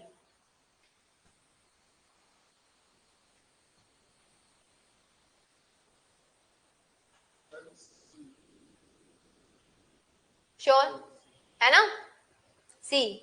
तो राइट आंसर क्या है, सी। क्यों, क्योंकि यहीं पे तो हेटेरोजाइगस है ना, ये सब तो होमोजाइगस सिचुएशन में, इसका तो ले दे के सिर्फ जी बन जाएगा, इसमें कैपिटल जी स्मॉल जी बन जाएगा, है ना, इसमें सिर्फ दो बन जाएंगे जो अपन ने ऊपर बनाए थे होमो हेट्रो मिला के, जबकि यहाँ पे कितने मिलेंगे, 3, होमोजाइगस, हेट्रोजाइगस और रेसेसिव, क्लियर।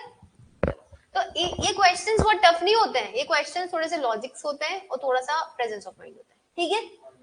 नेक्स्ट समझते हैं अपन। नेक्स्ट मेंडल ने दिया था आपका क्या, डाइहाइब्रिड क्रॉस। डाइहाइब्रिड क्रॉस मतलब क्या होता है, जब कितने कैरेक्टर लेते हैं अपन, 2 कैरेक्टर लेते हैं, ठीक है, जब कितने कैरेक्टर लोगे, 2, तो उसको बोलोगे आप डाइहाइब्रिड क्रॉस, है ना। तो जब भी आप डाइहाइब्रिड क्रॉस की बात करोगे तो आप कितने कैरेक्टर्स को लेके चलोगे, 2 कैरेक्टर्स को लेके चलोगे, है ना, बस 2 कैरेक्टर्स की अगर आप बात करो तो अभी अपन एक बार में कितने कैरेक्टर ले रहे थे, 1। अब यहाँ पे उन्होंने एक बार में कितने कैरेक्टर लिए, 2, तो बोलोगे डाई। अगर एक बार में 3 कैरेक्टर लोगे तो ट्राई हाइब्रिड, 4 ले लोगे तो टेट्रा हाइब्रिड, ठीक है। तो ऐसे करके कैरेक्टर्स आप बढ़ा सकते हो। चलो पेरेंट, पेरेंट हमेशा कैसा लोगे? Homozygous, pure breed. पेरेंट हमेशा होमोजाइगस प्योर ब्रीड होना चाहिए। एक पेरेंट हमेशा कैसा होगा? एक पेरेंट हमेशा कैसा होगा? ये मेंडल के हिसाब से बात हो रही है, ठीक है, मेंडल ने जो किया वो, ये हमेशा ऐसे ही होगा मेंडल के हिसाब से, ठीक है। चलो अब अपन नेक्स्ट बात करते हैं। गैमेट बनेगा, गैमेट बना,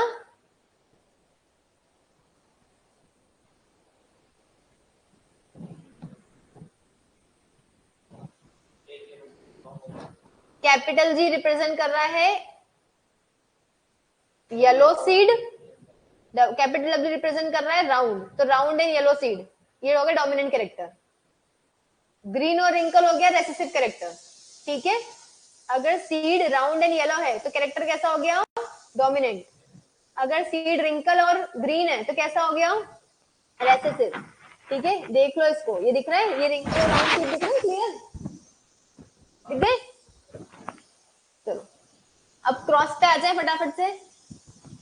तो पहले तो मैं क्रॉस लगाऊंगी, उसके बाद अपन आगे की बात करेंगे।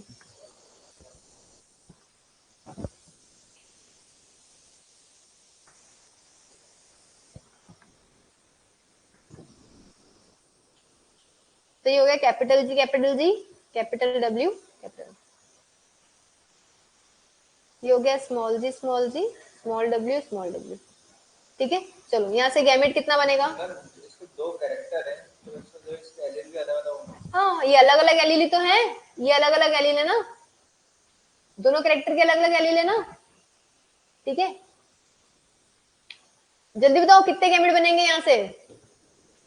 कैपिटल जी और एक ही बनेगा, यहाँ से स्मॉल जी और एक ही बनेगा, ठीक है। ये कौन सी जनरेशन होगी तुम्हारी क्रॉस करेंगे तो? F1, capital G small g, capital W और क्या स्मॉल डब्ल्यू, ठीक है। यहाँ से कितने गैमेट बनेंगे? एक बनेगा यहाँ से यहाँ से, अब यहाँ से अब चार हो गए, फिर दो बनेंगे, दो क्या 2 की पावर 2, दो हेटेरोजाइगोट है ना, दो, हाँ कितने बनेंगे? चार, 2 की पावर 2, चार हो। 4, कितने बनेंगे? 4 गैमेट बनेंगे। अब इसको सेल्फ क्रॉस कर दिया तो यहाँ से भी कितने गैमेट बनेंगे? 4। तो टोटल ऑफस्प्रिंग कितने हो गए? वहीं से देखते तो एक ही हो रहा था, कहाँ से एक ही हो रहा है? इसकी पावर 1 0 0। हाँ तो ये तो पेरेंट हो गया ना, 6 पेरेंट है, पेरेंट ये रहा, हाँ ये तुम्हारा ऑफस्प्रिंग फर्स्ट जनरेशन आ गई ना। इसका क्रॉस करना है, हाँ ये अभी करवा रहे हैं, अभी तो कराया, जब इसके पेरेंट में करना था पहले डायरेक्ट को गैमेट निकालते थे फिर गैमेट का क्रॉस करते थे, ठीक है। अब तुमको करके बता रहे हैं, है ना। तो अब यहां से बन गया capital W, sorry capital G small g, capital W small डब्ल्यू, डाई हाइब्रिड क्रॉस। बहुत अच्छे से समझ गए सब लोग, सारे डाउट अपने क्लियर कर लेते, ठीक है। इतना क्लियर है। अब यहाँ से गैमेट बने 4, सेल्फ क्रॉस करोगे ना, यहाँ से बने 4, दोनों को क्रॉस कर दोगे तो टोटल कितने तरह के ऑफस्प्रिंग मिलेंगे आपको? 16 ऑफस्प्रिंग मिलेंगे टोटल आपको, ठीक है। सेम भी हो सकता है अलग भी हो सकता है, टोटल इतने ऑफस्प्रिंग मिलेंगे आपको, ठीक है। चलो अब ये आ गया आपको पुन्नेट स्क्वायर, ये दिख रहा है इतना बड़ा पूरा, ये पूरा दिख रहा है आपको, ये क्या है? पुन्नेट स्क्वायर है, ठीक है। जिसके एक तरफ आपने पेरेंट, एक पेरेंट के लिख दिए और एक तरफ आपने दूसरे पेरेंट के। अब जब पूरा कॉम्बिनेशन बनाओगे, ये बॉक्स को सॉल्व करोगे तो आपको क्या मिलेगा? आपको इसका रेशियो मिलेगा फिनोटाइप 9:3, 3:3, 1, ठीक है। इस पूरे बॉक्स को सॉल्व करोगे, है ना, तो आपको फिनोटाइपिक रेशियो कितना मिलेगा? 9:2, 3:3, 1, समझ गए, है ना। जो F2 जनरेशन अपनी मोनोहाइब्रिड क्रॉस में आ रही थी ना, सिंपल सी, डायहाइब्रिड क्रॉस में वो उतनी कॉम्प्लेक्स हो जाएगी, ठीक है। तो फिनोटाइपिक रेशियो हो जाएगा आपका 9:3:3:1, ठीक है। और जीनोटाइपिक रेशियो क्या हो जाएगा आपका, बहुत कॉम्प्लेक्स। जीनोटाइपिक रेशियो क्या आपका, बहुत कॉम्प्लेक्स। पर अगर मैं ऐसा बोल दूं, पर अगर मैंने ऐसा बोल दिया कि आप ना मुझे कैपिटल जी और इसका जीनोटाइप, मतलब कितना, ये जीनोटाइप के कितने ऑफस्प्रिंग बनेंगे निकाल के दे दो। हाँ, कितने ऑफस्प्रिंग के ये बनेंगे, तो क्या करोगे, सेपरेट करेंगे दोनों, फिर निकालेंगे। कैसे निकालोगे, जीटी से 2 गैमेट बनेगा।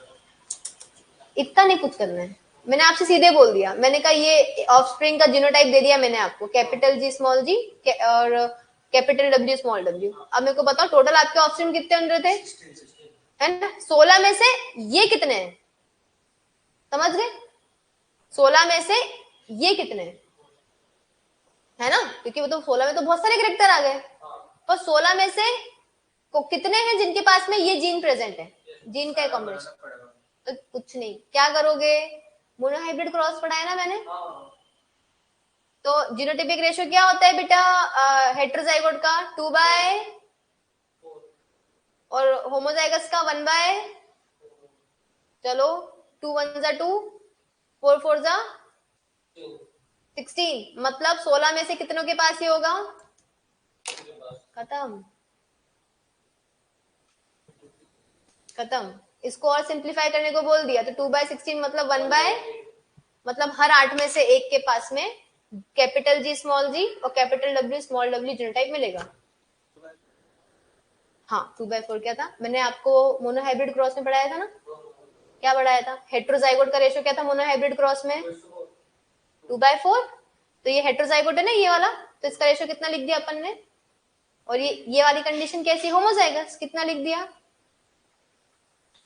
समझ गए।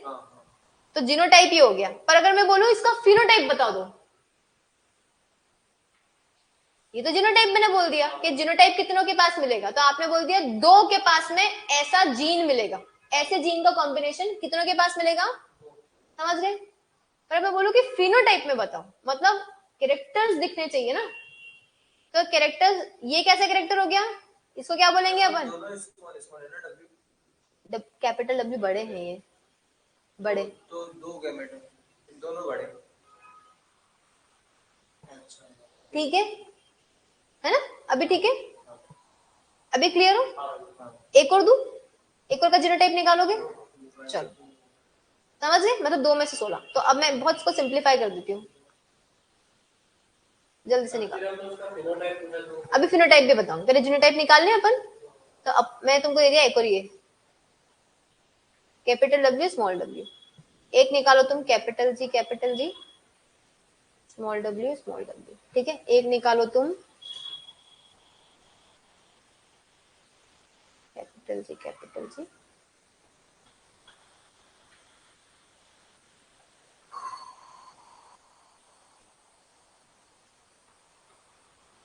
चलो निकालो, नहीं तो मैंने पहले ही दे दिया,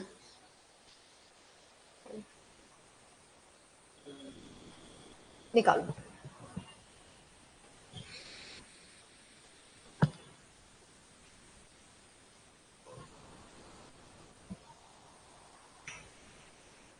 क्या समझ गए आप लोग, सिंपल। हेटेरोजाइगोट में कितना होता है, 2/4, कितना आ रहा है अभिषेक, 2 into 2 4, 4 into 4 मतलब 4/16, 4/16 है ना, मतलब 16 में से 4 के पास में ये जीनोटाइप होगा, क्लियर है ना। और इसका मैंने पूछ लिया कि ये कितने बनेंगे, 1/4, very good. 1/4 into 1/4 is equal to 1/16, मतलब 16 में से एक के पास ये होगा, ये जीनोटाइप होगा। अब ये बता दो, मतलब 2/16, मतलब ये हो गया 2/4 हेटेरोजाइगोट, और होमोजाइगस हो गया 1/4, तो कितना हो गया 2/16, अब समझ गए? तो कितने ही कॉम्प्लेक्स कैलकुलेशन हो, कितने ही कॉम्प्लेक्स जीनोटाइप इनोटाइप कुछ भी आ जाए, जेनेटिक्स इज दैट इजी, बस आपको इसके बेसिक्स पता होने चाहिए। वरना अभी क्या करते हैं, क्या करते हैं, लंबा क्रॉस लगाने बैठते हैं, फिर सोचते इसका जी का जी, इसका छोटे का, इसका बड़े का, इसका ये सब खत्म हो जाता। फिर नहीं, वही बोलते हैं अरे इतना टाइम वेस्ट कौन करेगा। तो जेनेटिक्स टाइम वेस्ट नहीं करता, जेनेटिक्स आपको श्योर शॉर्ट आंसर देता है, पर आपको बेसिक पता होना बहुत जरूरी है ना। ये अपन ने किसकी बात करी, जीनोटाइप की, और अपन इसी में बात करते हैं किसकी, फिनोटाइप की। ठीक है, ये तो आपने जीनोटाइपिक रेशियो निकाल लिया। 2/4 जो था वो गैमेट था ना, 2/4 कॉम्बिनेशन था ना, मोनोहाइब्रिड क्रॉस का रेशियो पड़ा था ना, 1:2, 2:1, 1 क्या था, गैमेट थे, गैमेट होमोजाइगस, जीनोटाइप थे। हाँ जीनोटाइप था ना, होमोजाइगस डोमिनेंट। हाँ 2 क्या था, हेट्रोजाइगस। हेट्रो। फिर 1 क्या था, होमोजाइगस Homozygous, रेसेसिव। हाँ। ठीक है ना, और टोटल कितने बन रहे थे, 4, ये अपन ने पढ़ लिया था ना वहां पे। अब यहाँ पे तुम फिनोटाइप पे आ जाओ। अब कैपिटल जी स्मॉल जी कौन सा फिनोटाइप देगा, डोमिनेंट देगा कि रेसेसिव देगा, डोमिनेंट, तो ये हो गया येलो। ठीक है, और ये भी डोमिनेंट देगा कि रेसेसिव देगा, हेट्रोजाइगोट डोमिनेंट, हो गया राउंड, येलो और समझ गए। ये देगा, ये भी देगा येलो, राउंड नहीं, ये दोनों रेसेसिव है, ये देगा रिंकल, समझ गए। अब मैंने आपको बोला कि भाई आप ये बताओ इसके फिनोटाइप कितने बनेंगे, येलो कितने सीड हैं 16 में से, येलो और राउंड बनेंगे, तो क्या करोगे। अब फिनोटाइपिक रेशियो क्या था, डोमिनेंट कितने हो रहे थे, 3, चुप हो जाओ, डोमिनेंट कितने हो रहे थे, 3, टोटल कितने थे, फिर राउंड भी डोमिनेंट है ना, तो कितने थे, 3, 4, करो जरा मल्टीप्लाई।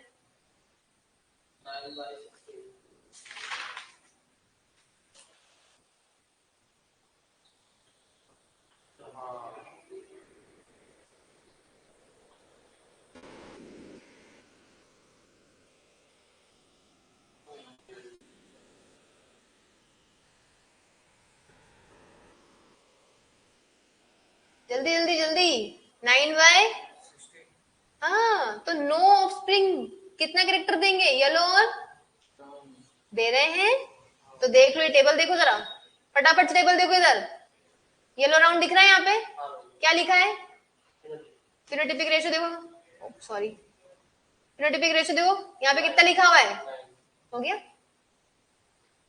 हो गया। अब इतनी बड़ी टेबल करने बैठोगे, इतनी बड़ी टेबल को सॉल्व करके ये निकला है, तुम तो 2 मिनट में कैलकुलेशन करके निकाल रहे हो, है कितना इजी। अभी कितना ही बड़ा हो जाए, इसमें मैं एक मतलब 10 कैरेक्टर भी जोड़ दूंगी ना, तो तुमको सिर्फ और सिर्फ डोमिनेंट रेसेसिव देख के मल्टीप्लाई करते जाना है, तो वहां तक के आंसर निकाल सकते हो। क्लियर, इसमें कुछ भी टफ था, फिनोटाइप एक बार बताना। वापस से आ जाओ। सेकंड फिनोटाइप ये रहा, येलो और ये रिंकल। येलो कैसे कैरेक्टर है, यहाँ पे देखो कैसा कैरेक्टर है येलो, डोमिनेंट। रिंकल कैसा कैरेक्टर है, रेसेसिव। मेंडल ने क्या बोला था, डोमिनेंट कैरेक्टर क्या देगा, 3/4, रेसेसिव कैरेक्टर, बहुत बढ़िया, करो मल्टीप्लाई, कितना आ जाएगा, 3/, आ रहे 3/60, येलो और रिंकल आ रहे, देखो यहाँ पे हम गलत है क्या, येलो और रिंकल लिखा हुआ है, फिनोटाइप कितना आ रहा है, आ रहा है, तो मतलब हमने मतलब मेंडल ने जो भी कैलकुलेशन बताया उसको हम कर सकते हैं। अब अगली बार क्वेश्चन आएगा तो